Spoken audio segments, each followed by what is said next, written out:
একে একে জি বাংলার জনপ্রিয় ধারাবাহিকগুলি বিদায় নিচ্ছে।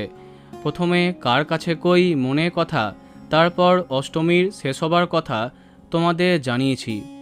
এবার যে ধারাবাহিকের শেষ হবার আপডেট তোমাদের দেব সেটা একদম কনফার্ম, এবং সেটা এই মাসেই শেষ হচ্ছে। যা জানলে অনেকের মন ভাঙবে। অনেক চমক আনার পরেও বিদায় নিচ্ছে আলোর কোলে।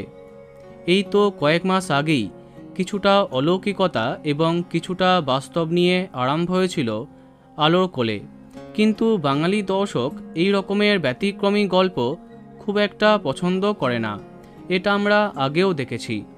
তাই দর্শকের মাঝে খুব বেশি জনপ্রিয়তা পায়নি প্রসেনজিৎ চট্টোপাধ্যায়ের প্রোডাকশনের আলোর কোলে। যদিও টিআরপিতে বেশ কিছু সপ্তাহ প্রতিপক্ষ ধারাবাহিককে পরাস্ত করতে সক্ষম হয়েছিল, কিন্তু আকর্ষণটা বজায় রাখতে পারেনি আলোর কোলে। অবশেষে নতুন চমক হিসেবে নতুন আলোকে আনা হলেও বন্ধ করবার সিদ্ধান্ত নিল কর্তৃপক্ষ। ইতিমধ্যে লাস্ট এপিসোডের শ্যুট প্রায় শেষ হয়ে গেছে। দু একটি সিকোয়েন্সের শ্যুট একটু বাকি ছিল, সম্ভবত সেটাও শেষ।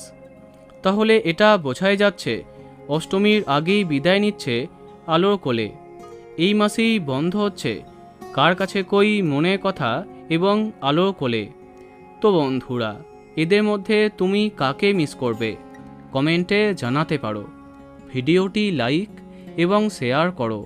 এই রকম আরও অনেক ভিডিও পেতে সাবস্ক্রাইব করো কারেন্ট বস। ধন্যবাদ।